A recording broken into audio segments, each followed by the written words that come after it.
ফের ভুয়ো এজেন্ট ধরলেন মুর্শিদাবাদের সিপিএম প্রার্থী মোহাম্মদ সেলিম। নওদাপাড়ায় কেশবপুর প্রাথমিক বিদ্যালয়ে ভুয়ো এজেন্ট বসিয়ে রাখার অভিযোগ তৃণমূলের বিরুদ্ধে।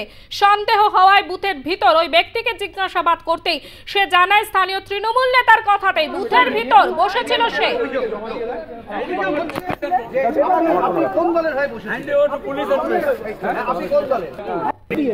আপনি এজেন্ট আছেন কোন দলের? চুরি করা বন্ধ করুন স্যার, আপনাকে ছেড়ে দেবো। আপনি যদি সত্য কথাটা বলে দেন এক্ষুনি নয়তো থানায় নিয়ে যাবো। আপনি বলুন সত্যি কথা বলে দিন। তৃণমূলের লোকের নাম সত্যি কথা বলছি, আমি দল করিনি, আমি ব্যবসা বাণিজ্য করি। হ্যাঁ, আমি ব্যবসা বাণিজ্য করি।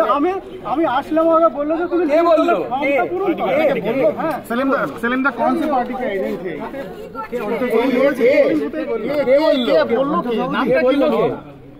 তৃণমূলের কেউ? তৃণমূলেরই লোক। তৃণমূলের লোক শুনলেন আপনারা? নামটা কি? নামটা বলুন না। নাম আইনাল হক আমাকে দিল। আইনাল হক আপনাকে ফোনটা দিল, তাই তো? আইনাল হক কে? তার পরিচয় কি? মানে কোন দল করে? কোন দলের আইনাল হক? কোন দলের? আপনাকে কি বললো? আপনাকে কি বললো? ফর্মটা পূরণ করো।